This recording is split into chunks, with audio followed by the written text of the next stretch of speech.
तर आजच्या व्हिडिओत आपण पाहणार आहोत की कशाप्रकारे आपण आपलं इंस्टाग्रामचा अकाउंट परमनंटली डिलीट करू शकतो। तर सर्वात पहिल्यांदा आपल्याला आपल्या प्रोफाईलच्या आयकॉनवर क्लिक करायचं आहे। प्रोफाईलच्या आयकॉनवर क्लिक केल्यानंतर काही अशा प्रकारचा इंटरफेस तुमच्या समोर येईल। त्यानंतर ज्या उजव्या कोपऱ्यात ज्या 3 लाईन्स आहेत त्यावर आपल्याला क्लिक करायचं आहे। त्यानंतर आपल्यासमोर अकाउंट सेंटर हा ऑप्शन दिसत असेल त्यावर आपल्याला क्लिक करायचं आहे। अकाउंट सेंटरवर क्लिक केल्यानंतर काही अशा प्रकारचा इंटरफेस तुमच्या समोर येईल। त्यानंतर तुम्हाला स्क्रोल करून पर्सनल डिटेल्स या ऑप्शनवरती क्लिक करायचं आहे। पर्सनल डिटेल्स ऑप्शनवर क्लिक केल्यानंतर तुम्हाला अशा प्रकारचं इंटरफेस तुमच्या समोर येईल। त्यानंतर तुम्हाला अकाउंट ओनरशिप अँड कंट्रोल या ऑप्शनवर क्लिक करायचं आहे।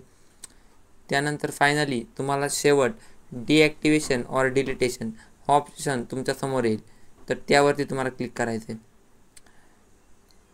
लास्टला तुम्हाला असा इंटरफेस आल्यानंतर या ॲरो तुम्हाला क्लिक करायचं आहे। त्यानंतर जर तुम्हाला ते अकाउंट परमनंटली डिलीट करायचं असेल तर सेकंड ऑप्शन आणि टेम्पररी डिलीट करायचं असेल तर फर्स्ट ऑप्शन। तर मला हे अकाउंट परमनंटली डिलीट करायचं आहे, त्यासाठी मी सेकंड ऑप्शनवर क्लिक करून कंटिन्यू करणार। त्यानंतर तुम्हाला ते रिझन विचारतील की कशामुळे तुम्हाला अकाउंट डिलीट करायचं आहे, तर तुम्ही समथिंग एल्स या ऑप्शनवरती पण क्लिक करू शकता। कंटिन्यू करून लास्टला तुम्ही तुमचा पासवर्ड एंटर केल्यानंतर तुमचा अकाउंट परमनंटली डिलीट होऊन जाईल।